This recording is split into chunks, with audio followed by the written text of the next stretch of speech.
We're here just outside Donadea Castle, which is a very ancient castle and was the home of the Aylmer family for about 400 years.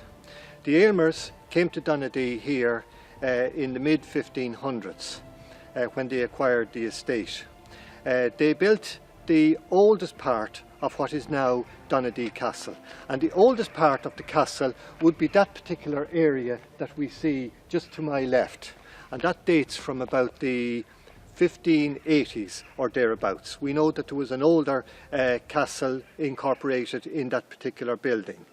The development of the residence of the house, the castle, continued right through the 1600s, 1700s, and in and around 1820 or thereabouts, George Aylmer built the front portion of the house. He employed Richard Morrison, who was one of the leading architects of that particular period, to design the front of the house itself.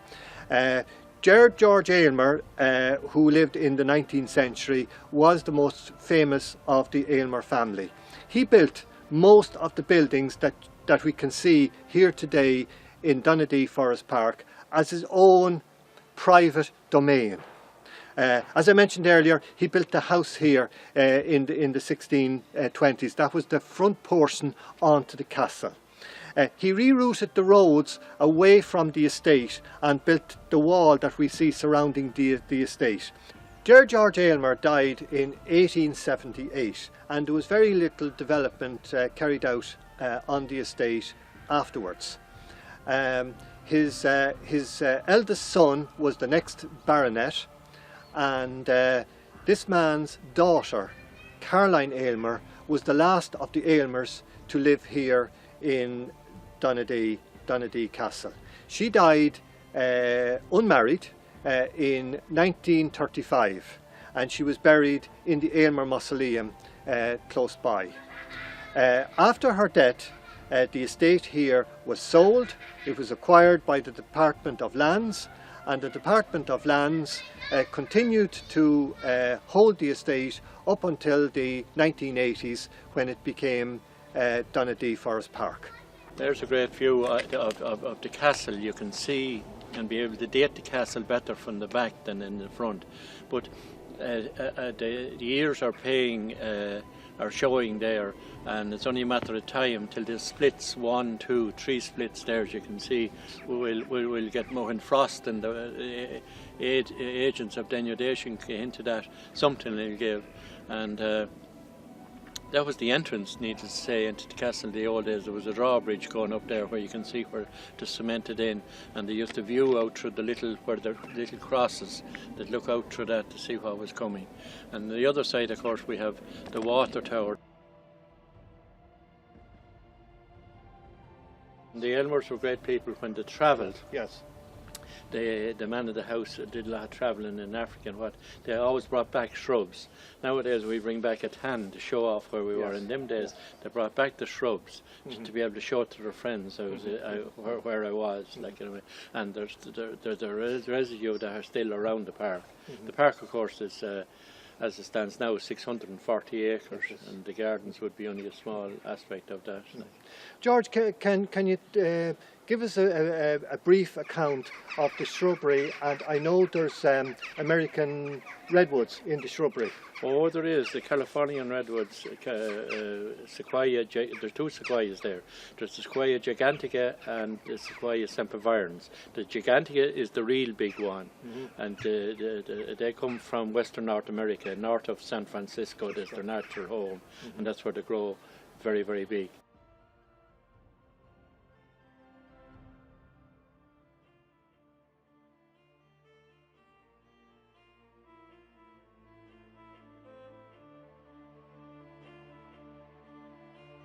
We're here in the ruins of the old church in Donadea, St. Peter's Church in Donadea. This section of the ruins here would be where the first church was built. Tradition has it that the church was built by St. Patrick himself in the year 455 AD.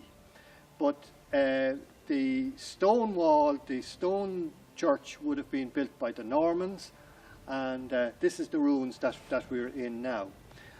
This section that I'm in is a wing of the church, probably a mortuary chapel that was built by Sir Gerard Aylmer, the first Baronet of Donadea, in 1626.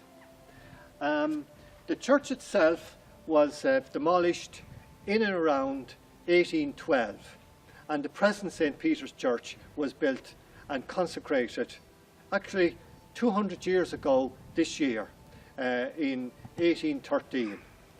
The church itself was built mainly through the efforts of Sir Fenton Aylmer, the 7th Baronet of Donadea.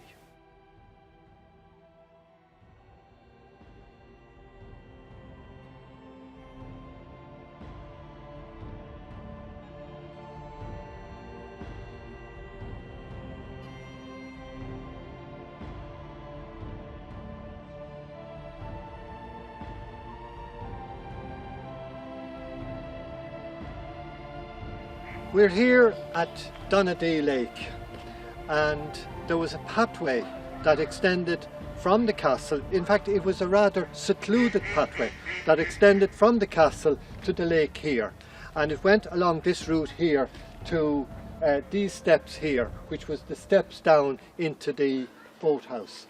This here is all that remains of the boathouse. Was a boat that was moored in here in the boathouse. It was in from the weather, the elements. It was always dry, and the Aylmers would come from the house along the pathway here, which was secluded. Not even their servants could see them. It was very private, and they would take the boat out into the lake, and they would enjoy boating in the lake.